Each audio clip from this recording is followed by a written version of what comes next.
Okay. Well, good morning to everyone, and we'll begin with our Satsang. But first, meditation, fire ceremony follows.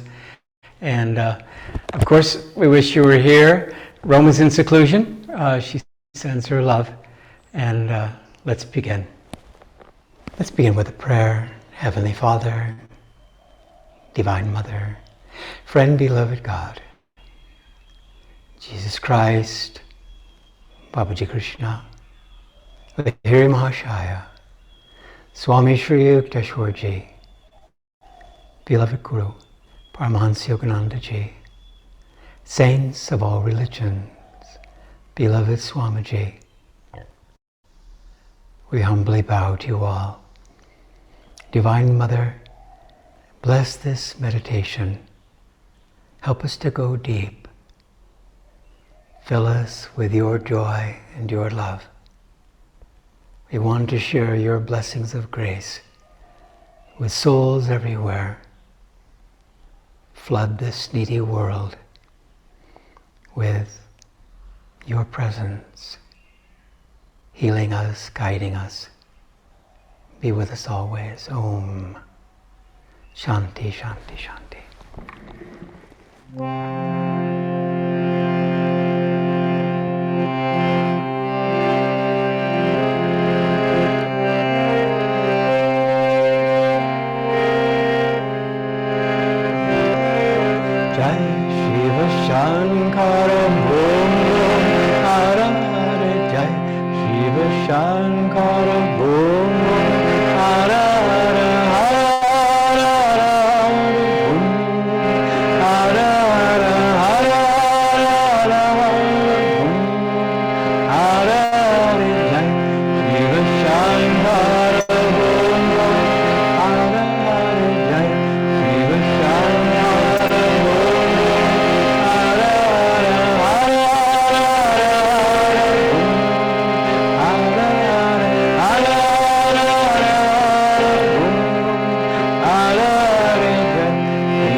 Swaha.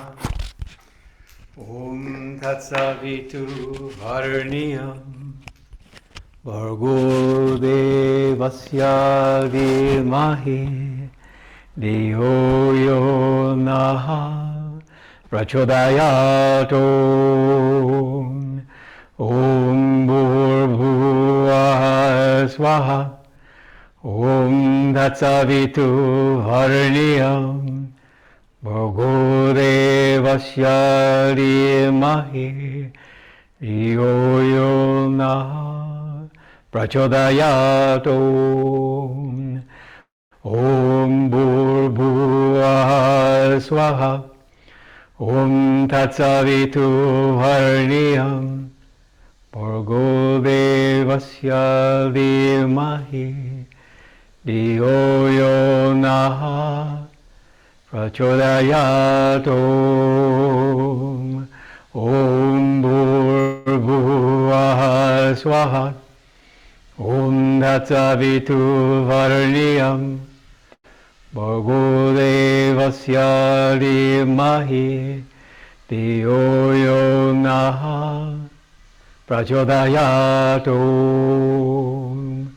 Om Bhurbhuvah Swaha. Om Tatsavitu Varniyam Bhargo Devasya Dhimahi Dhiyo Yo Naha Prachodayato. Om Bhurbhuvah Swaha.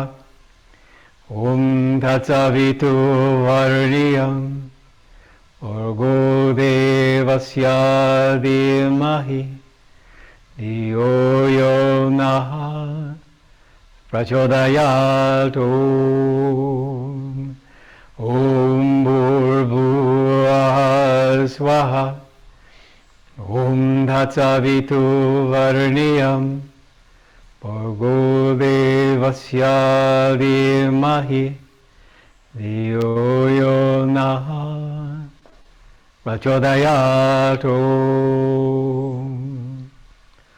Om Triambakam Yajamahe Sugandhim Pushtivaranam Ovarukamiva Bandhanam Mrityo Mokshiyam Amritat Svaha. Om Triambakam Yajamahe Sugandhim Pushtivaranam Urvarukamiva Bandhanam Mrityo Mokshiyam Amritat Svaha. Om Triambakam Yajamahe Sugandhim Pushtivaranam Urvarukamiva Bandhanam Mrityo Mokshiyam Amritat Swaha. Om Triambakam Yajamahe Sugandhim Pushtivaranam Ovarukamiva Bandhanam Mrityo Mokshiyam Amritat Swaha. Om Triambakam Yajamahe Sugandhim Pushtivaranam Ovarukamiva Bandhanam Mrityo Mokshiyam Amritat Swaha. Om Triambakam Yajamahe Sugandhim Pushtivaranam Ovarukamiva Bandhanam Mrityo Mokshiyam Amritat Swaha. Om Triambakam Yajamahe Sugandhim Pushtivaranam Ovarukamiva Bandhanam Mrityo Mokshiyam Amritat Swaha. Om Swaha. Om Swaha. Om Swaha. O eternal fire of Om, we cast into thy flames of love, body, mind, and soul. Awaken us, purify us. Om Shanti, Shanti, Shanti.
seat now.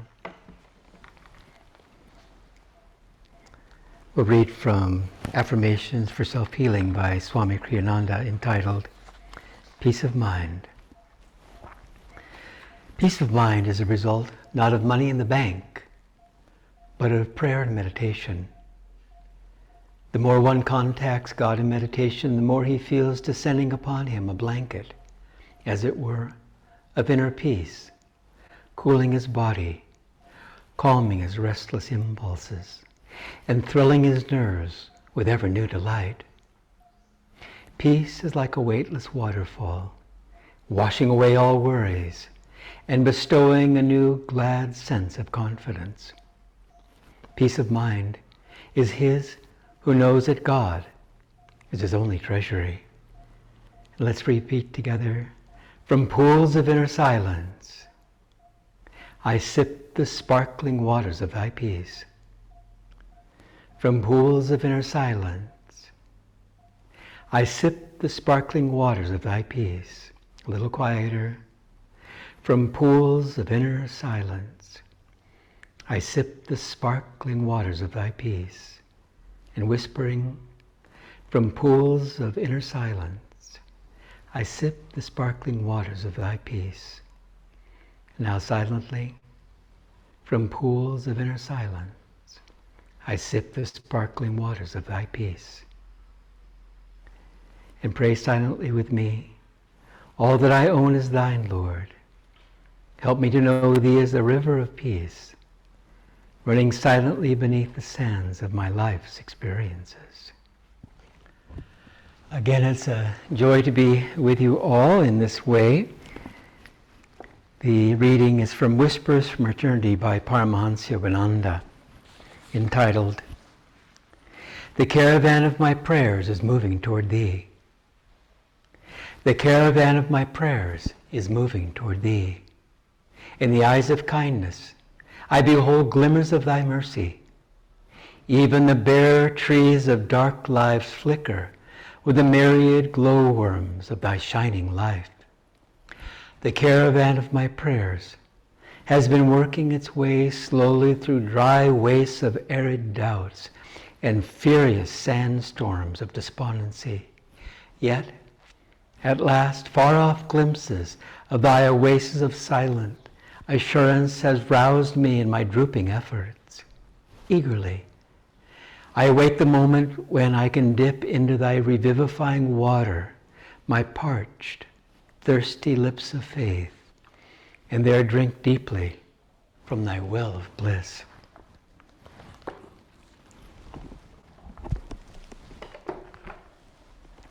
And from the New Path, My Life with Paramahansa Yogananda by Swami Kriyananda. This is drawing from part 1. There's 2 parts if you haven't read the path, and one I highly encourage you to do. This is just a few chapters before he meets Yogananda in part 2, and the chapter is entitled, Who Am I? What is God? This again was in the late 40s in New York, and Swami Kriyananda had been desperately seeking God and finding that it was a very, very, very big job trying to find anyone that could help him in needed guidance and so forth. So this is various excerpts. If religion was a matter of becoming more receptive to God, it was high time, I decided, that I got busy and worked on making myself receptive. But how? It wasn't that I had no idea how to improve myself. Rather, I saw so much room for improvement that I hardly knew where to begin. Finally, bewildered by the sheer number of choices before me, I decided that there could be but one way out of my imperfections: God. I must let him guide my life. I must leave off seeking human solutions and give up defining my search in terms of human effort. I would become a hermit. And what was it I hoped to find once I made such a complete renunciation? Peace of mind? Inner strength, perhaps? A little happiness? Wistfully, I thought happiness. I recalled the pure happiness I had known as a child, lost now in the pseudo-sophistication of my intellectual youth. Would I ever find happiness again? Only, I thought, if I had become once again simple like a child. Only if I could forsake my over-intellectuality and open myself completely to God's love. I pursued this line of thinking for a time. Then a new doubt seized me. Was I losing my mind? Whoever had heard of anyone actually seeking God? Whoever had heard of anyone communing with Him? Was I a complete lunatic to be dreaming of blazing trails where no man, so far as I knew, had ever ventured before?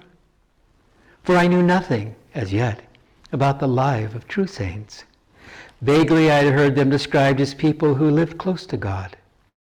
But the mental image I had formed of them was of no more than ordinarily good people, going about smiling at children, doing kind deeds. I knew not how to take even my first steps toward God, but my longing for Him had by now become an obsession.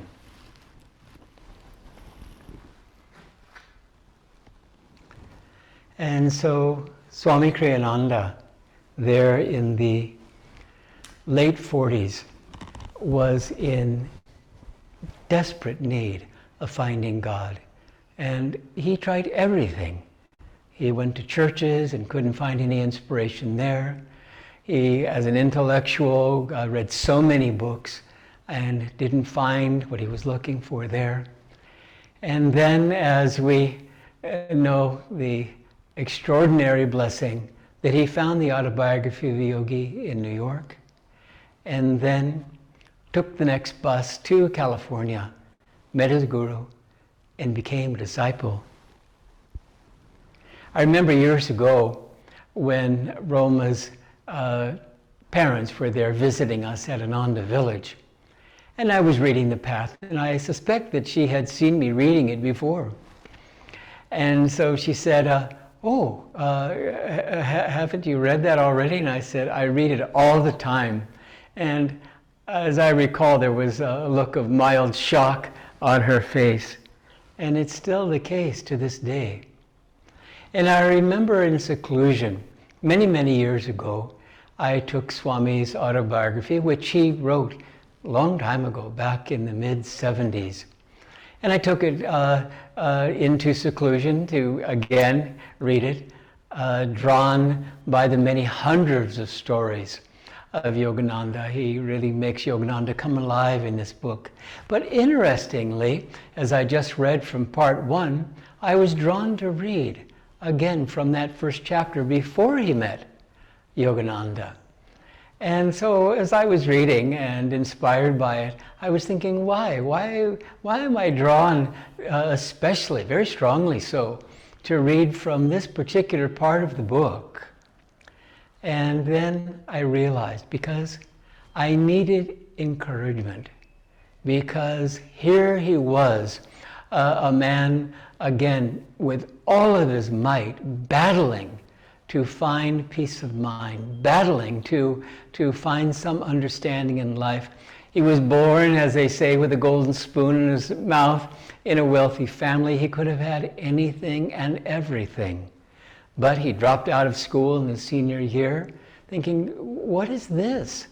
This isn't what I want. And he tried so many, many different avenues in order to find what he hoped. Peace of mind, that was his goal of goals, peace of mind. He had no idea what was awaiting him. The thought of samadhi, the thought of complete freedom. No thought of this at all. He just thought, well, I'll become a hermit. He had an image of going down to South America and finding, hopefully, peace of mind. When I first got on the path 20 years later, in the late 60s, I was fortunate, because as soon as I read one of Yogananda's books, as it was titled at that time, the Master said, Sayings of Yogananda is now the new title. I read in that book, actually it was the very first line, and it was yearn for God as a drowning man yearns for breath. And I don't know what my state of consciousness was at the time. I must have been seeking, but it just hit me like a bolt of lightning. And that was it for me. And I wanted to become a monk. And I didn't know what that even meant. I didn't know to meditate, none of those things. But it was my good fortune that that is the place, Los Angeles, where Yogananda had spent 30 years. And right up the street, about an hour from where I lived in a coastal town, was Lake Shrine. Lake Shrine was, again, what Yogananda called the showcase of his work. It was the last property, beautiful property, that he purchased there in the early 50s. And there's a beautiful natural amphitheater there and a beautiful lake. And he, at one point, put on his bathing trunks and went into the lake. And he said to the monks who were present there, "This is holy water now." And so it was very, very, and continues to be a very, very powerful place. And though I didn't know to meditate, I would go there on a weekly basis.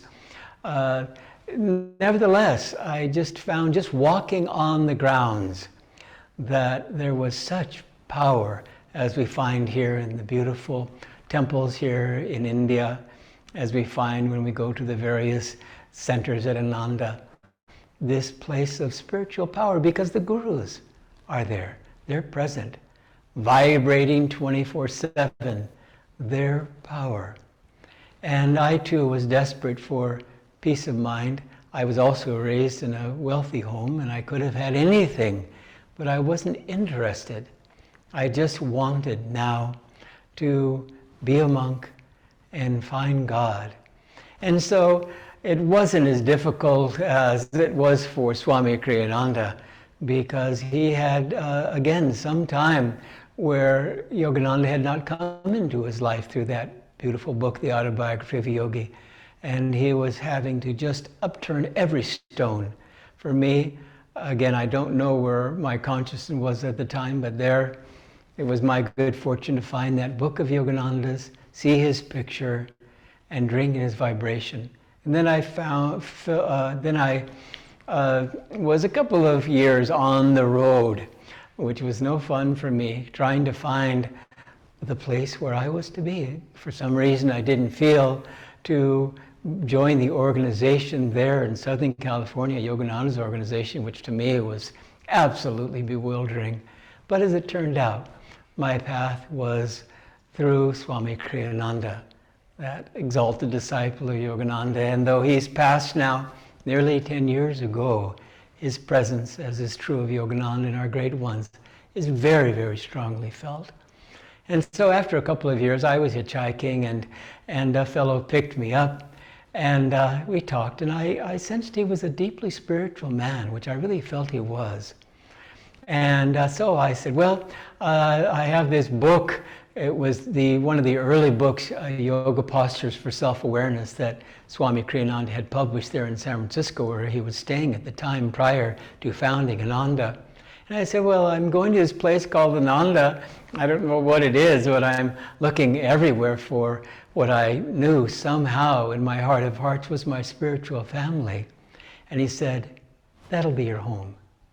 And such a weight lifted from my heart, because I knew that this was true.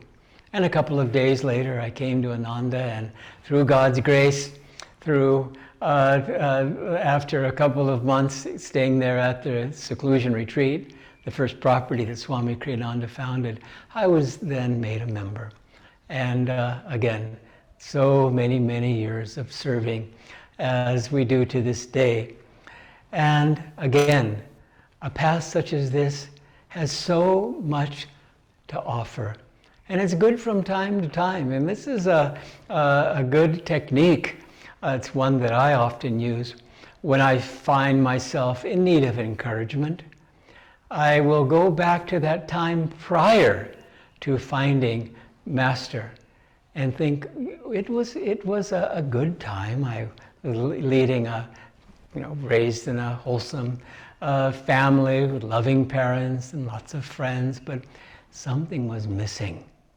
And so I'll go back to that time and I'll think now there's nothing missing.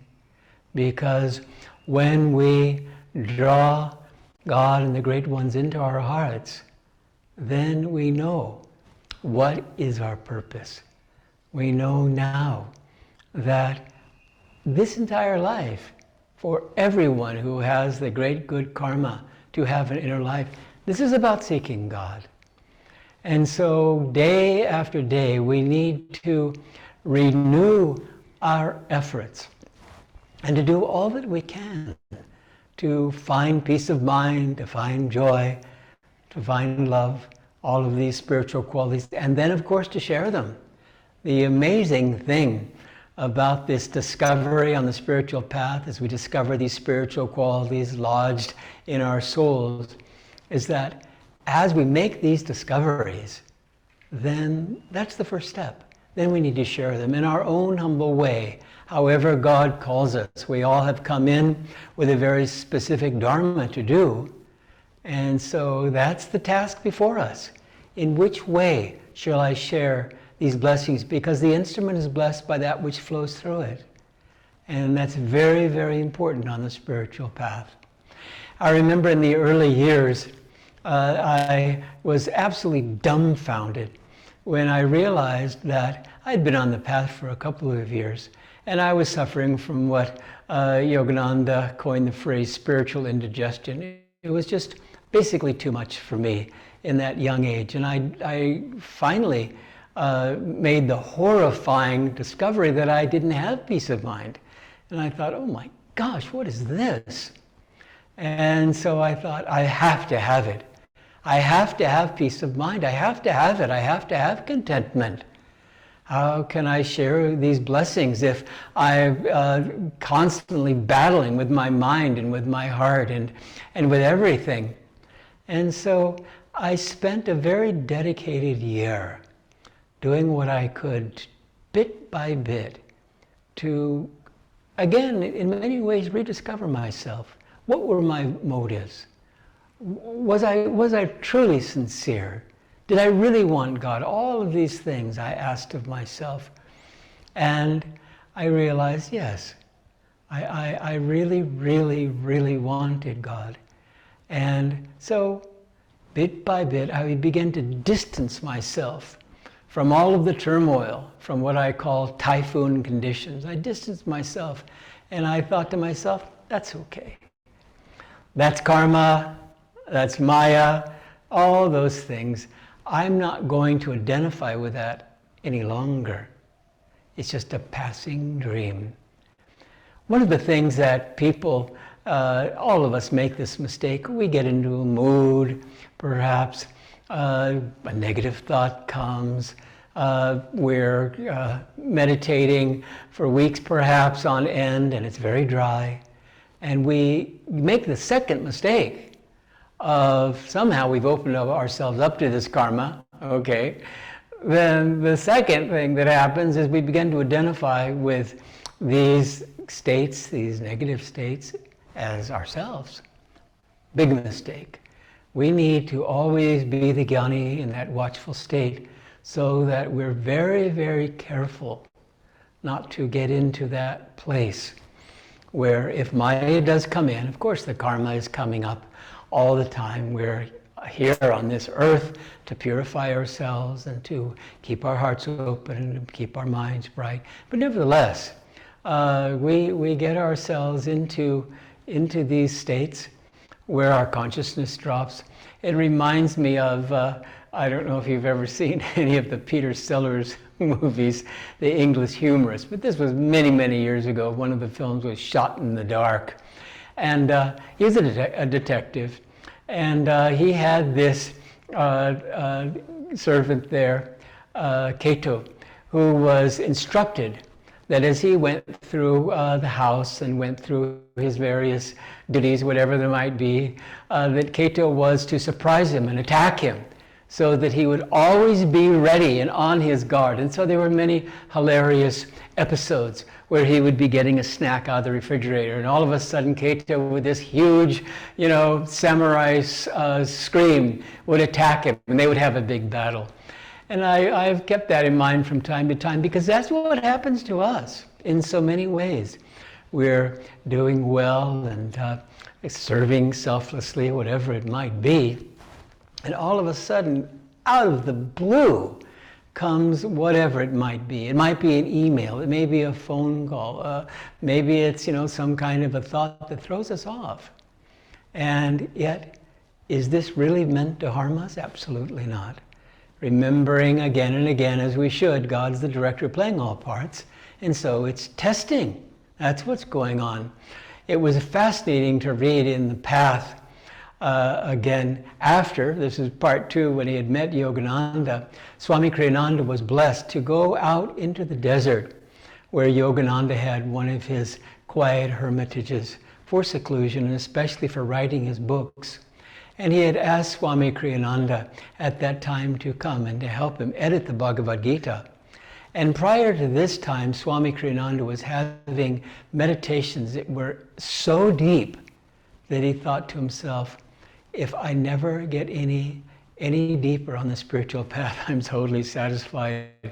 As he said later, dangerous words, because this was the time that God decided to test him. And so there he was in the desert, and he was given the instructions by Yogananda in editing his Bhagavad Gita.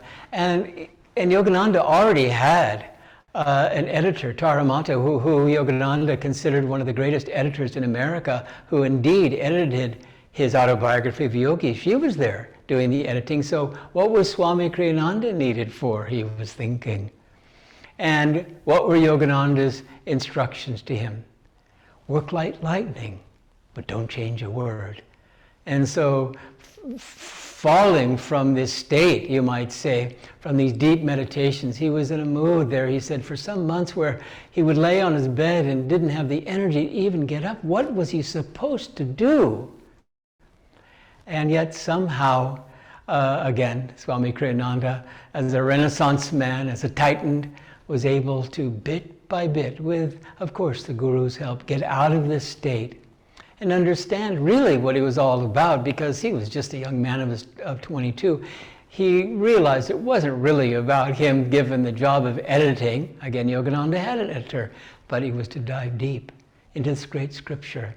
And many, many, many years ago in Gurgaon, India, there it was. That was the task before him, to again help Yogananda in editing the Bhagavad Gita once again, as he felt inspired to do. And what a beautiful book that is, the essence of the Bhagavad Gita.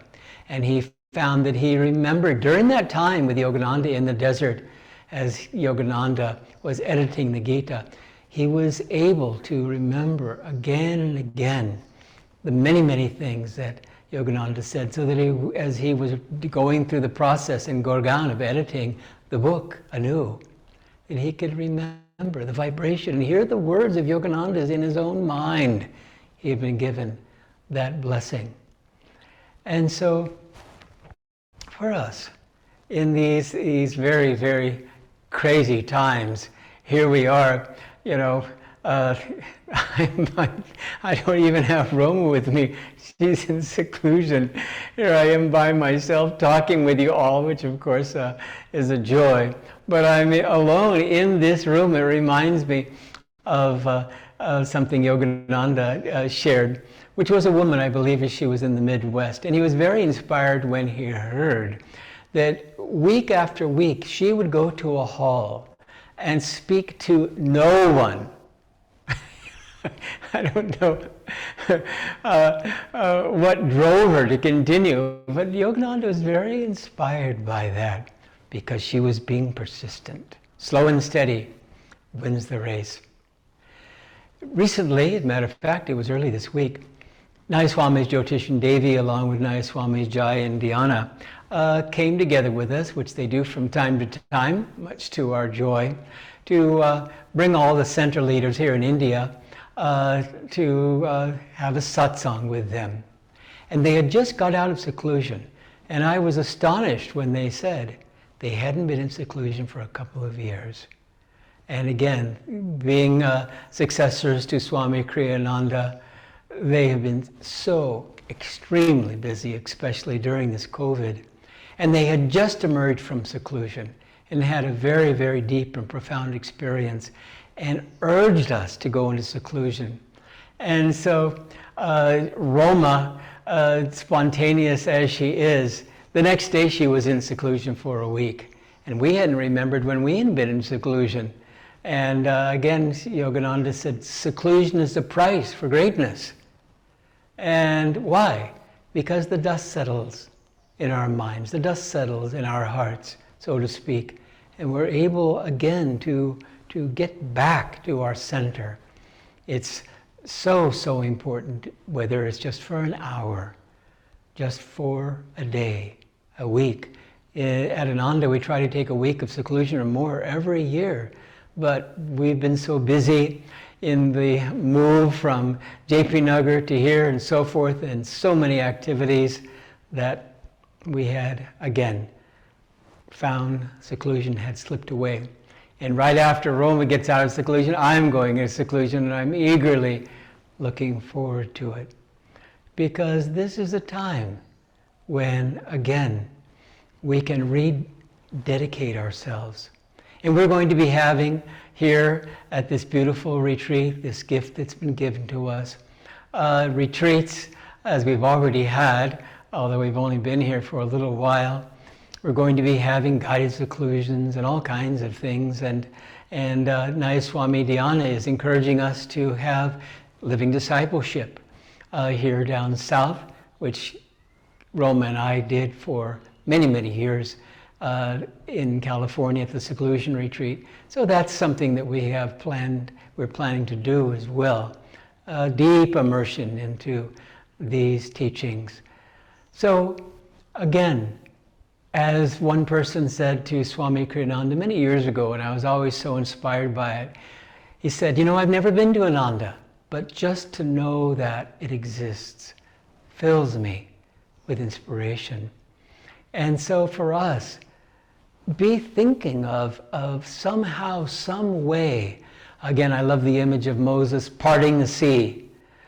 Finding some way that God and the great ones can remove us for a time, even for an hour or two, longer if we can, to be in seclusion, where we're meditating and when we're reading books. And you can talk to Roma and I and the other teachers here in Bangalore and throughout India and so forth about seclusion. And in the beginning, for those that are new, it may seem a little daunting. I remember it certainly was for me. But bit by bit, as we make the habit of seclusion, as it's very important to make the habit of daily meditation and seva, we find that this is something we eagerly look forward to, where we can snip away the phones and the emails and all the various things that come. And what happens from the experience? Why were we so inspired when Nayaswami Jyotish and Devi came out of seclusion? Because you could feel their vibration. As we shared many, many times, when people here in India go on spiritual pilgrimage and then they come and drop by the center and we say, we just want to bathe in your vibration. And this is not an affirmation. This is the truth, because they have deepened their spirit. And whether we are able to go to the wonderful shrines that are here, especially in India, wherever it might be, or to go and drink of the spiritual paradise within, we are not doing it just for ourselves. We're doing it really as a seva, and a very important seva. And so we urge you, whether you are veteran secluders or whether you have, again, thought of seclusion but hadn't had the opportunity, then come. Come to this retreat here in Bangalore. Come to places that really have a deep vibration. Vibration is everything. A deep vibration that can stir you to greater heights of aspiration. And so it really is, again, a joy to be on the path with all of you. Because what would we do if we were on our own? As Swami Kriyananda said, if we were not in community, and of course community has so many forms, if we were not in community and just, by ourselves in some isolated city, we would have some impact, no doubt, with our colleagues and with friends. And they would think perhaps we were a special person because, maybe they found out we meditated. But when you band together in spirit, and as we can, as it says in the Bible, where two or more are gathered, there I am in the midst of them. When we can come together in so many ways, we find that there's real power to change our lives. And so that when we return to our families, whether we say a word or not, whether we're just praying silently for them, we find bit by bit the consciousness is lifted. And our own home becomes really a beacon of light.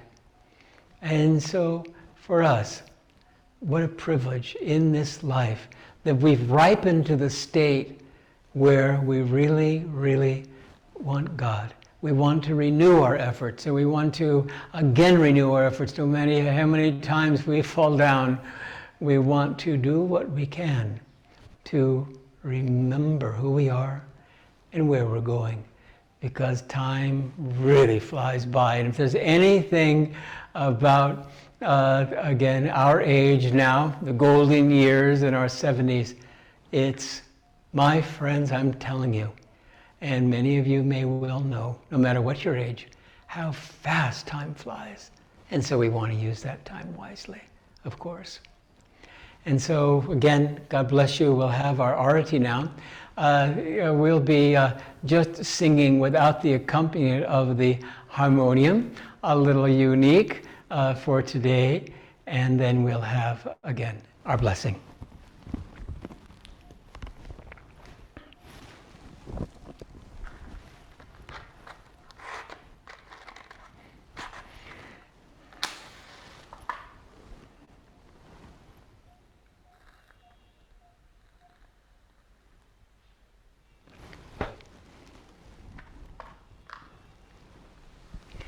Shri Ram Jai Ram Jai Jai Ram Om Shri Ram Jai Ram Jai Jai Ram Shri Ram Jai Ram Jai Jai Ram Om Shri Ram Jai Ram Jai Jai Ram Shri Ram Jai Ram Jai Jai Ram Om Shri Ram Jai Ram Jai Jai Ram Shri Ram Jai Ram Jai Jai Ram Om Shri Ram Jai Ram Jai Jai Ram Shri Ram Jai Ram Jai Jai Ram Om Shri Ram Jai Ram Jai Jai Ram Shri Ram Jai Ram Jai Jai Ram Om Shri Ram Jai Ram Jai Jai Ram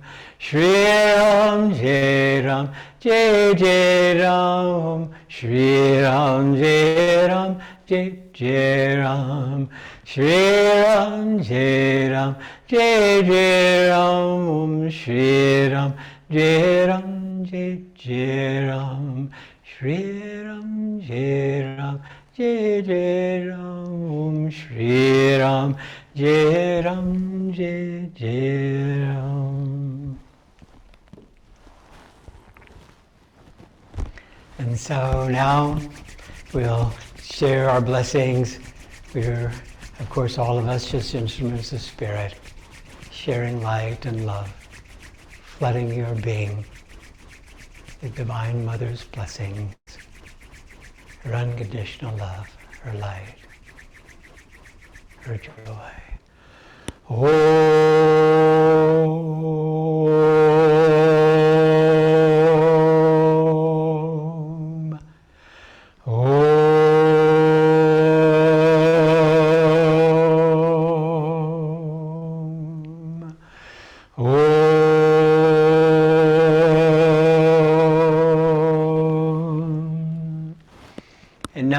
do healing prayers, drawing to mind those we'd like to pray for. See them bathed in healing light, including all those on our healing prayer lists.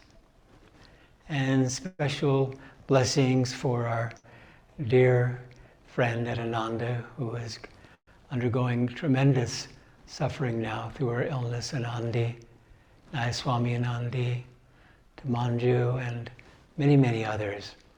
Send our blessings, our light and love, knowing that these blessings do indeed have the power to help, to uplift, sending light to all these souls, physically, mentally, emotionally, spiritually. Let's pray, Divine Mother, Thou art omnipresent. Thou art in all Thy children. Manifest Thy healing presence in their bodies, minds, and souls.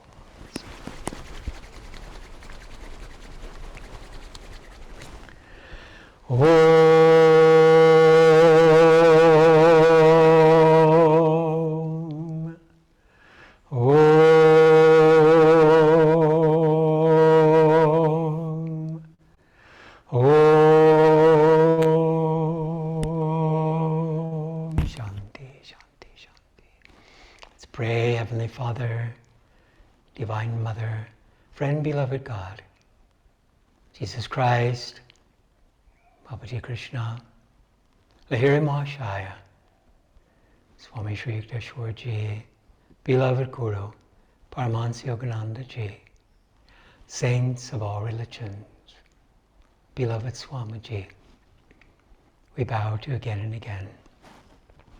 Divine Mother, Blessed Gurus, may Thy love shine forever upon the sanctuary of our devotion. And may we be able to awaken Thy love in all hearts. Om Shanti, Shanti, Shanti. Go out with joy.